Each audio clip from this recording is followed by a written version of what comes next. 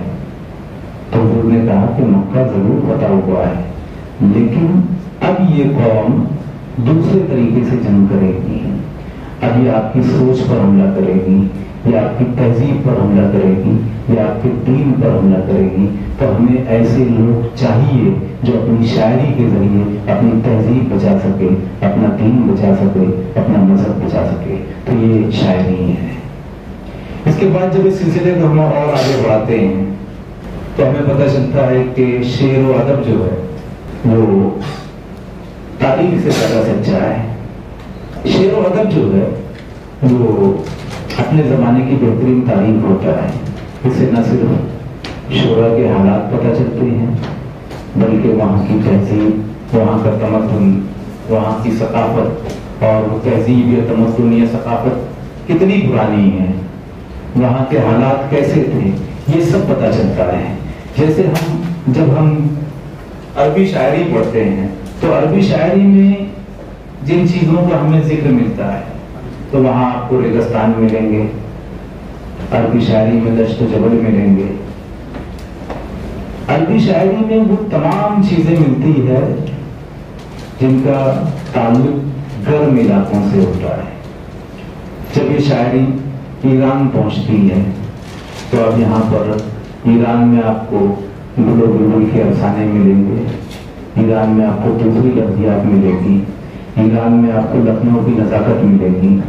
یہی شاعری جب ہندوستان پہنچتی ہے تو آپ کو یہاں پر اس میں پنگھٹ کے گیت ملیں گے، پنگھٹ پر گزرتی ہوئی عورتوں کا تذکرہ ملے گا، کرشن کی بانسری ملے گی، رامائن کی دھنیں اس میں ملے گی. تو یہ تمام چیزیں اب اس حوالے سے میں نے کہیں پر ایک پیراگراف پڑھا تھا، وہ میں نے یہاں نوٹ کر کے لایا ہے. تو آپ سن لیں وہ پیراگراف کہ ہر خطے کی مٹی اور آب و ہوا کا اثر وہاں کے لوگوں کے خیالات اور احساسات پر پڑتا ہے. اس کے توسط سے شاعری اور انشا پردازی تک پہنچتا ہے. دور جاہلیت میں عربوں کے کلام میں کوہ و صحرا، جنگل و بیابان، ببولوں اور ریگزاروں، سراب و تشنگی، کھنڈروں اور ویرانوں کا تصور شاعری کا سرمایہ ہوا کرتے تھے. مگر یہی شاعری جب اپنا ادبی سفر طے کرتے ہوئے ایران پہنچتی ہے تو اس میں مٹی کی زرخیزی، آب رواں، سبزہ و شادابی، بہار و خزاں، گل و بلبل، باد سحر کے جھونکے، خوشبو کی لپٹیں وغیرہ مرکزی اہمیت اختیار کر گئی. شاعری اپنے سفر میں جب اور آگے بڑھی اور اس کے قدم ہندوستان کی زرخیز سرسبز و شاداب زمین پر پڑے تو وادی گنگ و جمن کے ہوشربا حسن نے اسے مبہوت کر دیا. وسیع و عریض دریاؤں کا خرام، سبزہ پوش کو ہستانی سلسلے، جھرنوں اور آبشاروں کی موسیقی ریز ترنگ، سہنی مہوال اور ہیر رانجھا کی عشقیہ داستانیں، رشی منیوں کی گاتھائیں، میرا کی بھکتی رس، ولیوں اور صوفیوں کے تصوف میں پوشیدہ خدا گہی کا سیمابی احساس، پنگھٹ پر گوریوں کا جھرمٹ، کرشن کی بانسری کا جادو، ان سب کے امتزاج نے اردو شاعری کے آنچل میں ایسی دھنک رنگ سحرکاری کی کیفیت پیدا کی جس کی نظیر کسی دوسری عالمی سطح کی شاعری میں نہیں ملتی. اور ہم کہہ سکتے ہیں کہ شاعری اپنے عہد کی اجتماعی فکر و احساس کی ترجمان ہوتی ہے. زمانے کا مزاج بدلتا ہے تو شاعری کا اپنا رنگ و آہنگ بھی تبدیل ہو جاتا ہے. اور یہ چیز ہم نے کورونا کے دور میں دیکھی ہے کہ جس طرح سے حالات پیش آئے اس دور میں جتنی شاعری ہوئی اس کے اثرات کہیں نہ کہیں شاعری پر نظر آئے. اس دور میں جتنا ادب لکھا گیا، چاہے وہ افسانے ہوں، ناول ہوں، نظمیں ہوں، غزلیں ہوں، ہر جگہ اس کے اثرات کم یا زیادہ کہیں نہ کہیں ہمیں نظر آئے. اب شاعری جو ہے وہ دو طرح کی ہوتی ہے. شاعر لطیف صاحب کا استقبال ہے ڈپارٹمنٹ آف اردو کی جانب سے.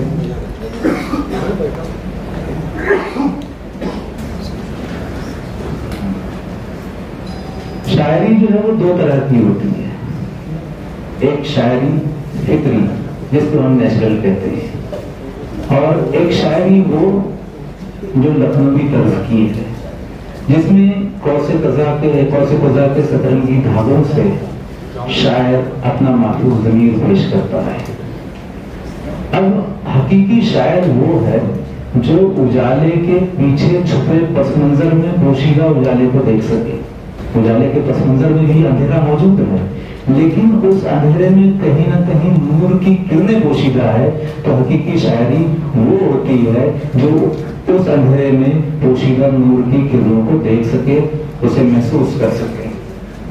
اب آئیے دیکھتے ہیں کہ شاعری کے بارے میں اردو والوں نے کیا کہا. ابھی تک تو ہم یونان، انگلینڈ اور یورپ کی سیر پر تھے کہ ہومر نے کیا کہا، اسپینسر نے کیا کہا، ٹی ایس ایلیٹ نے کیا کہا، کولریج نے کیا کہا.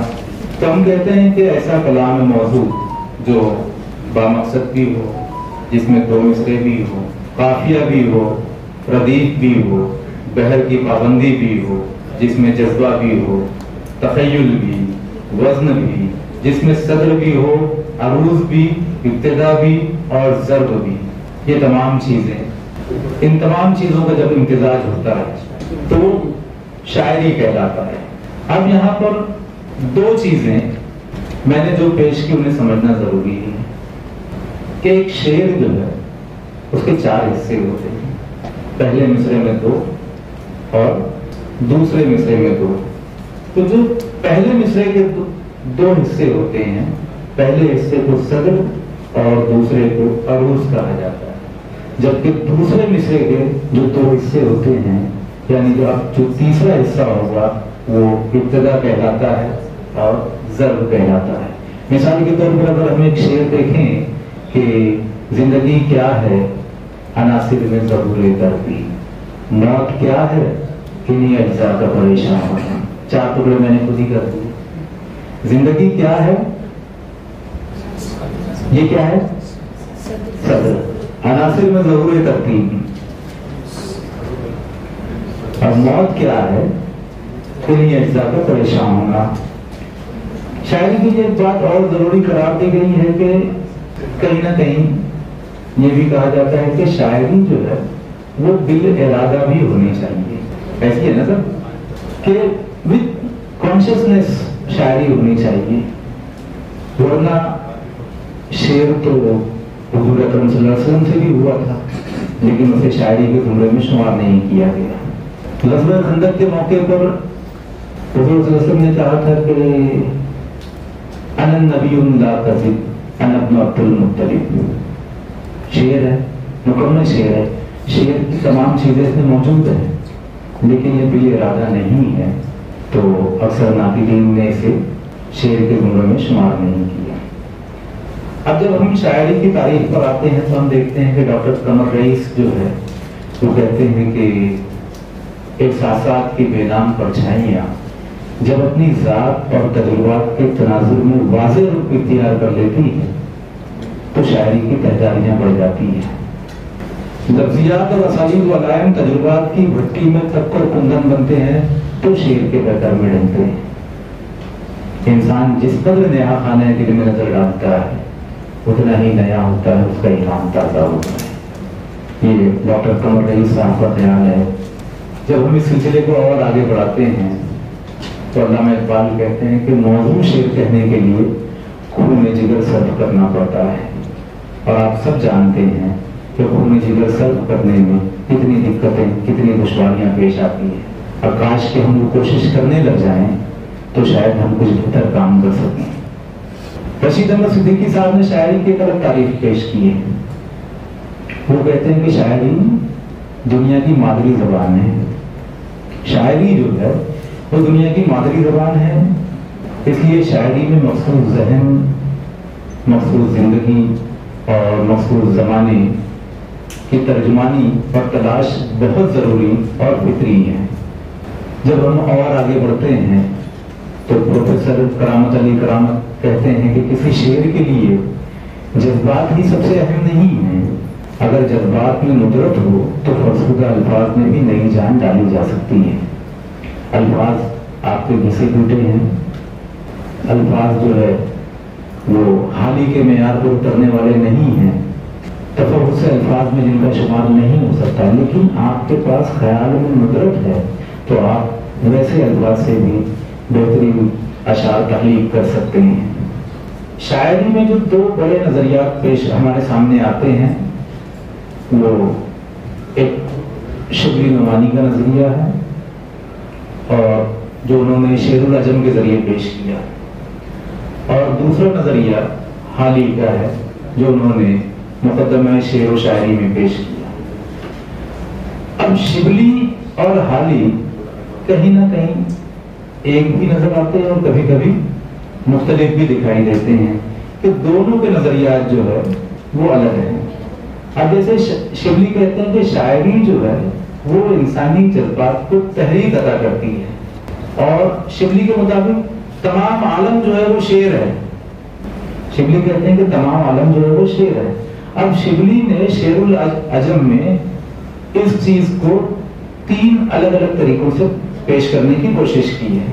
سب سے پہلے تو وہ خود اعتراف کرتے ہیں کہ شاعری کی جامع تعریف جو ناممکنات میں سے ہے، شاعری کی جامع تعریف نہیں کی جا سکتی، آپ جتنی تعریف کریں گے شاعری وہاں سے آپ کو اور آگے نظر آئے گی۔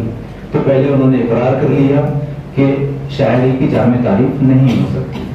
پھر اس کے بعد وہ کہتے ہیں کہ جس طرح سے انسان کے مختلف اعضاء ہیں، اب وہ مختلف افعال انجام دیتے ہیں، کان کے کچھ افعال ہیں، آنکھ کا فعل کچھ اور ہے، تو یہ تمام اعضاء اور قوتیں جو انسان کو عطا کی گئی ہے یہ سب کے افعال الگ الگ ہیں، لیکن ان میں دو قوتیں ایسی ہیں جو بہت زیادہ اہمیت رکھتی ہیں، احساس اور ادراک۔ تو حالی کے مطابق، شبلی کے مطابق احساس اور ادراک جو ہے یہ بہت زیادہ اہم ہے۔ اب پھر وہ آگے بڑھتے ہیں اور احساس کیا ہے، ادراک کیا ہے، اس کے بارے میں بتاتے ہیں۔ تو شبلی کے مطابق ادراک یعنی کسی چیز کو ڈسکور کرنا، کسی چیز کو دریافت کرنا، اور جب وہ احساس پر آتے ہیں تو وہ کہتے ہیں کہ آپ اگر خوشی کے لمحات میں بہت زیادہ خوش ہو گئے، غم کے لمحات میں آپ بہت زیادہ غمگین ہیں، تو ایسے موقع پر آپ کی زبان سے جو الفاظ نکلتے ہیں وہ شعر کہلاتے ہیں، وہ شاعری ہے۔ اس کے بعد شبلی نے ایک مثال اور پیش کی۔ شبلی نے کہا کہ جانور جو ہے وہ اپنے جذبات کا اظہار الگ الگ طریقے سے کرتے ہیں۔ مختلف جانوروں کو انہوں نے حوالہ بھی دیا ہے کہ شیر کیسے اظہار کرتا ہے، مور جو ہے وہ ناچ کر اظہار کرتا ہے، سانپ جو ہے وہ رینگتے ہوئے اپنے جذبات کا اظہار کرتا ہے، لیکن پھر کہتے ہیں کہ انسان جو ہے، کہا جاتا ہے کہ مینیفیسٹ سوشل اینیمل، کہ انسان جو ہے وہ بھی سماجی جانور ہے، لیکن اسے نطق اور گویائی عطا کی گئی ہے، اس لیے یہ الفاظ کے ذریعے اپنے جذبات کا اظہار کرتا ہے، اور جب یہ اپنے اندرون کا اظہار کرتا ہے تو وہ الفاظ جو اس کی زبان سے اس وقت باہر آتے ہیں وہ شاعری ہے۔ اب اس کے بعد شبلی نے شاعری کی جو ہے وہ ایک منطقی تعریف بھی پیش کی ہے، یعنی ان سب سے ہٹ کر شبلی ایک نتیجہ نکالتے ہیں کہ شاعر جو ہے شعر اس وقت ہوتا ہے جب انسان بہت زیادہ جذبات میں ہو، بہت زیادہ دکھ میں ہو، کسی چیز کا تاثر اس نے قبول کر لیا، اب اس کے منہ سے جو الفاظ نکلے وہ شاعری ہے۔ لیکن یہی الفاظ جب سامع تک پہنچتے ہیں، یہ شبلی منطقی نتیجہ نکال رہے ہیں۔ پہلے انہوں نے ایک سادہ سی پہلے اقرار کر لیا کہ تعریف جو ہے ممکن نہیں ہے، پھر ایک تعریف پیش کی، پھر حیوانات کے حوالے سے ایک تعریف پیش کی، اب منطقی حوالے سے شبلی ایک تعریف پیش کر رہے ہیں کہ شاعر کی زبان سے نکلے ہوئے الفاظ جو اس کے جذبات کی ترجمانی کر رہے ہیں، جب سامع تک پہنچتے ہیں اور سامع اس کا اثر قبول کر لیتا ہے. یعنی سامع جب یہ محسوس کر لیتا ہے کہ ہاں یہی تو میرے بھی جذبات ہیں، اس کا مطلب یہ کہ اس کے جذبات جو ہے وہ برانگیختہ ہو چکے ہیں. تو اب یہاں آنے کے بعد شبلی جو ہے وہ شاعری کی تعریف پیش کر رہے ہیں کہ جو کلام انسانی جذبات کو برانگیختہ کرے اور ان کو تحریک میں لائے وہ شعر ہے. اب یہ جذبات کی برانگیختگی کیسے ہوتی ہے؟ جیسے شاہد صاحب کے شعر ہے اور اتفاقاً میرے یاد آ گیا، کچھ ایسا کر لیا مصروف اپنے آپ کو ہم نے، ہمیں اب نیند کی پہچان بھی خوابوں سے ہوتی ہے. تو اب یہ ہو سکتا ہے کہ فطری جذبات میرے رہے ہوں، 3-4 راتیں جاگتے ہوئے گزری ہوں اور صبح اٹھنے کے بعد میں نے سوچا ہو کہ رات میں نیند آئی تھی یا نہیں آئی تھی، تو پھر خیال آیا کہ فلاں شخص خواب میں نظر آیا تھا، مطلب نیند آئی تھی. اب یہی چیزیں جب سامنے والا بھی محسوس کرے کہ ہاں یہی تو میرے ساتھ بھی ہوا تھا، تو یہی سے کیا ہوتا ہے کہ شبلی کی جو منطقی تعریف ہے وہ صحیح ہو جاتی ہے. اس کے بعد شبلی جو ہے شعر کے لیے مختلف چیزیں بیان کرتے ہیں کہ شعر میں وزن ہونا چاہیے، محاکات ہونے چاہیے، خیال بندی ہونی چاہیے، سادہ الفاظ ہونے چاہیے، صاف بندش ہونی چاہیے، طرز و ادا میں جدت ہونی چاہیے. اس کے بعد شبلی کہتے ہیں کہ شاعری کے لیے وزن جو ہے وہ لازمی جزو ہے لیکن شاعری کا اصل عنصر نہیں ہے. اب یہ تمام چیزیں کہ اس میں خیال بندی ہو، سادہ الفاظ ہو، محاکات ہو، تو یہ تمام چیزیں شاعری میں موجود ہونی چاہیے. اور اس کے علاوہ شبلی کا خیال ہے کہ وزن جو ہے وہ لازمی جزو تو ہے لیکن شاعری کے لیے اہم نہیں ہے. ہو سکتا ہے کہ شبلی کے اس خیال سے بہت سارے لوگ اتفاق نہ بھی رکھتے ہوں لیکن نثری نظموں والے تو اتفاق کر لیں گے کیونکہ ان کو اسی میں آسانی نظر آتی ہے. اب جب ہم اور آگے بڑھتے ہیں تو شبلی یہ کہتے ہیں کہ یہ جو خیال بندی ہے، جو سادہ الفاظ ہیں، بندش ہے، طرز و ادا ہے، جدت ہے، وزن ہے، یہ تمام چیزیں تو شاعری کے عوارض ہیں. لازمی جو صرف 2 ہیں وہ ہے محاکات اور تخیل. اب جب آپ شعر النجم پڑھیں گے تو آپ دیکھیں گے کہ محاکات اور تخیل پر شبلی نے بہت لمبی بحث کی ہے جس کو یہاں پر ابھی پیش نہیں کیا جا سکتا. یہ آپ کو پڑھنا پڑے گا کہ شبلی نے محاکات پر کیا کہا ہے، پھر تخیل پر کیا کہا، پھر تخیل کی شبلی نے کتنی تعریفیں بیان کی کہ تخیل کس کس طرح کا ہوتا ہے، محاکات کیا ہے. پھر محاکات بیان کرتے کرتے شبلی نے یہ کہا کہ تصویر کیا ہے، مصوری کیا ہے، اور تصویر سے جو تصویر کو جو دیکھ رہا ہے اس پر کیا اثر ہوتا ہے، محاکات کا کیا اثر ہوتا ہے، تصویر اور محاکات میں کیا فرق ہے، تخیل اور محاکات میں کیا فرق ہے. تو یہ ایک لمبی بحث ہے جو شبلی نے شعر النجم میں پیش کی ہے. اب جب ہم اور آگے بڑھیں گے حالی کی تعریف ہمیں نظر آتی ہے، حالی کے خیالات نظر آتے ہیں کہ حالی جو ہے وہ شاعری کے تعلق سے کیا کہتے ہیں. تو حالی نے کہا تھا کہ ایک شاعر کو شعر کہنے کے لیے 70 کنویں جھانکنے پڑتے ہیں. مطلب شعر کہنا جو ہے وہ اتنا آسان کام نہیں ہے جتنا آسان ہم نے اسے سمجھ لیا ہے. اب یہ 70 کنویں جھانکنے والی بات کہاں سے آئی کہ شاعری کے لیے محنت کرنی پڑتی ہے، شاعری کو سیکھنا پڑتا ہے اور اس طرح کے سیمینار اٹینڈ کرنے پڑتے ہیں، وہ بھی تھوڑی اسٹرینتھ کے ساتھ. تو حالی کے خیال میں شاعری فقط دلچسپی اور تسکین قلب کا سامان نہیں. اب حالی جو ہے یہاں پر پورے مولوی ہو چکے ہیں. شاعری وہ کہتے ہیں کہ شاعری جو ہے وہ تسکین قلب کا سامان نہیں ہے، شاعری میں مقصدیت ہونی چاہیے، شاعری کا ایک مقصد ہو. اب ان کے نزدیک جو مقصد ہے وہ سماج کی اصلاح ہے. وہ مقصد یہ ہے کہ شاعری جو ہے وہ مذہبی خطوط پر چلتی رہے. اب یہی وجہ تھی کہ حالی نے ادب برائے ادب کے نظریے کو ریجیکٹ کر دیا تھا. وہ ادب برائے زندگی کے نظریے پر عمل کرتے تھے. تو ادب برائے زندگی کی انہوں نے تبلیغ کی. اب حالی کا ہی کہنا ہے کہ شاعری میں بڑی تاثیر ہوتی ہے، شاعری سے بڑے بڑے کام لیے جا سکتے ہیں. شروعات میں نے آپ کو 2 مثالیں دی تھیں، ایک فتح مکہ کی مثال اور دوسرے ایتھنز کی جو ہار جیت میں تبدیل ہوئی تھی. یہ شاعری سے لیا گیا کام ہے. تو اس طرح اور وہ شاعر کا نام سولن تھا, جو میں نے کہا کہ نام میں بھول رہا ہوں. وہ شاعر جس کو ایتھنز کے بادشاہ نے کہا تھا کہ کچھ ایسا لکھو کہ ہماری قوم جان جائے اور اس طرح جذبات میں آ جائے کہ ہم جنگ جیت لیں. تو وہ شاعر جو ہے وہ سولن تھا. وہ جنگ جیتی گئی ایتھنز کی.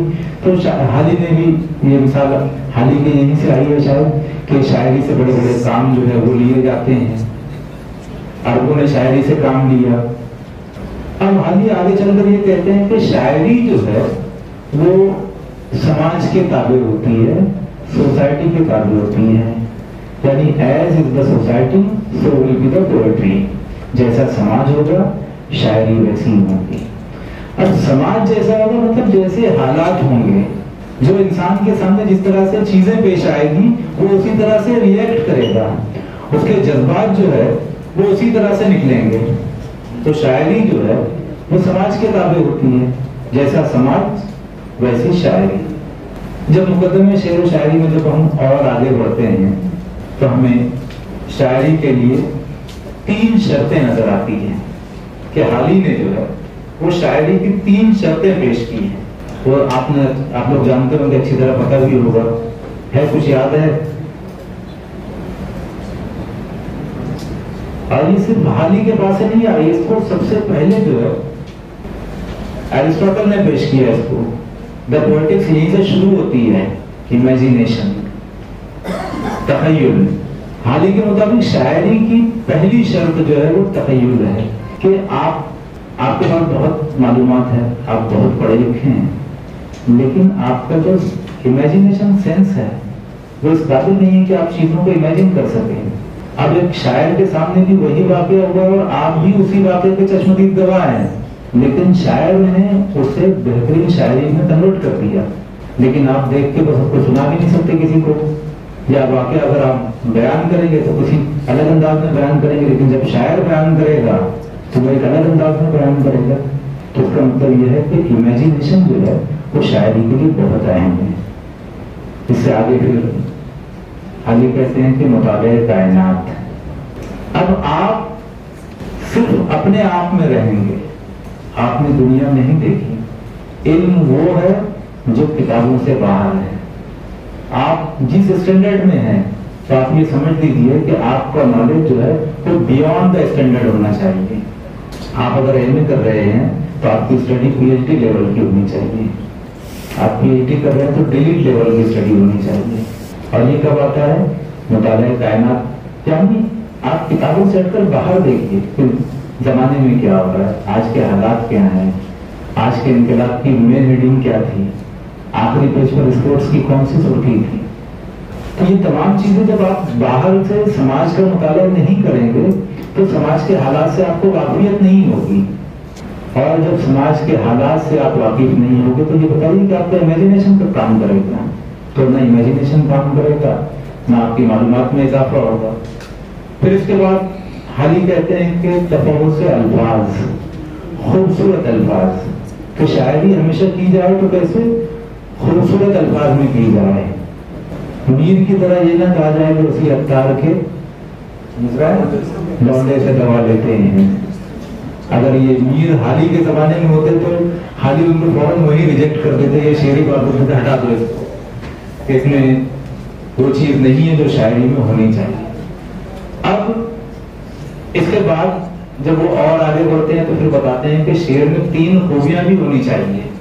یعنی 3 شرطیں تو ہے, تخیل, مطالعہ کائنات, تفوز الفاظ. لیکن اب اس کے بعد شعر میں 3 خوبیاں ہونی چاہیے. اب وہ پہلی خوبی بتاتے ہیں کہ شعر جو ہے وہ سادہ ہو, بالکل آسان, کہ سامنے والے پر فوراً اثر کرے کہ تم میرے پاس ہوتے ہو گویا جب کوئی دوسرا نہیں ہوتا.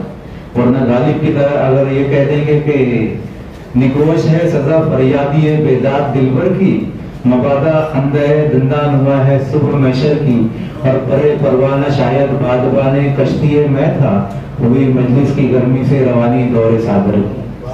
اور رگے لیلا کو خاکے دشت مجنو ریشگی بخشے, اگر بوئے بجائے دانا دیکھا نوک نشر کی.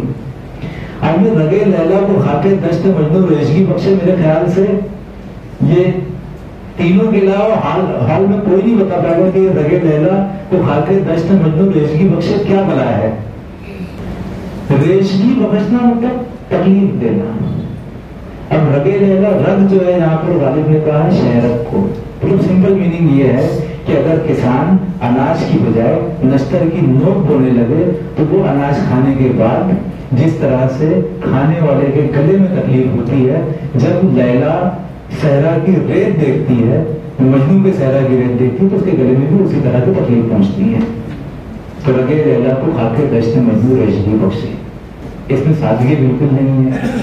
تو حالی کے اعتبار سے یہ شعر بھی حالی کے متروکات میں چلا جائے گا۔ یہ تو حالی کہتے ہیں کہ شعر جو ہے وہ سادہ ہونا چاہیے، اور یہ نصیحت شاہد صاحب مجھ کو کرتے ہیں بار بار کہ آپ بہت مشکل ہوتے جا رہے ہو، تو شعر جو ہے وہ سادہ ہو۔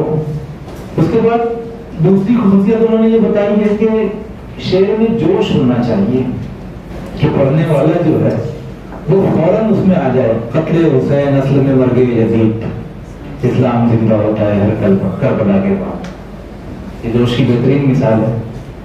اب اس میں اصلیت بھی ہونی چاہیے۔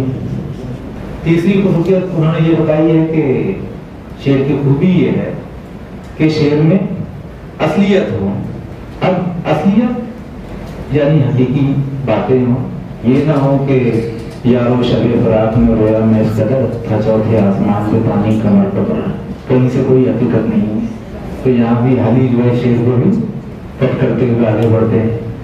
تو یہ تمام چیزیں جو ہے، اب جب ہم حالی کے علاوہ دوسروں کو دیکھتے ہیں تو غزل کے حوالے سے، شاعری کے حوالے سے، یا شاعری کے جتنی برانچز ہے، چاہے پھر اس میں آپ غزل لے لیں، نظم لے لیں، الگ الگ ناقدین نے مختلف قسم کے خیالات پیش کیے ہیں۔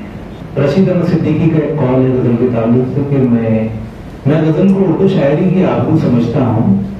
ہماری تہذیب غزل میں اور غزل ہماری تہذیب میں ڈھلی ہوئی ہے۔ غزل بیک وقت حسن عشق کی داستان بھی ہے اور قافل و رخسار کا قصہ بھی، یہ ہجر وصال کی کہانی بھی ہے اور غم روزگار کی حکایت بھی، اور بیک وقت مسرت و شادمانی کا نغمہ بھی ہے اور یاسر نصیب کا تذکرہ بھی۔ تو یہ تھا وہ شاعری کیا ہے۔ امید ہے کہ آپ لوگوں کو کچھ نہ کچھ تو سمجھ میں آیا ہوگا۔ میں اپنے اس لیکچر کا اختتام جو ہے عبادت بریلوی کے کوٹیشن پر کرتا ہوں کہ عبادت بریلوی نے جب کی جو کتاب ہے، آپ لوگوں نے اگر دیکھی ہو، انشاءاللہ توفیق ہو جائے گی، عبادت بریلوی کی کتاب جو شروع ہوتی ہے تو اس میں اسٹارٹ میں انہوں نے لکھا ہے کہ شاعری جذبات کی دلاویز موسیقی ہے، احساسات کی حسین مصوری ہے، تخیل کا ایک رقص دل فریب ہے، وہ جنت نگاہ بھی ہے اور فردوس گوش بھی۔ اس کا اثر دل و دماغ دونوں پر ہوتا ہے، وہ حواس کے تاروں کو چھیڑتی ہے اور روح پر سرخوشی بن کر چھا جاتی ہے۔ وہ جذب و شوق کی ایک لغزش مستانہ ہے، عقل و شعور کا ایک حسین ارتعاش ہے، حسن و جمال کی ایک دل موہ لینے والی لطیف تھرتھراہٹ ہے۔ کسی نے اسے عقل و جنون کی مشترکہ بزم جمال اور عشق و حکمت کا مقام اتصال کہا ہے۔ بہت شکریہ۔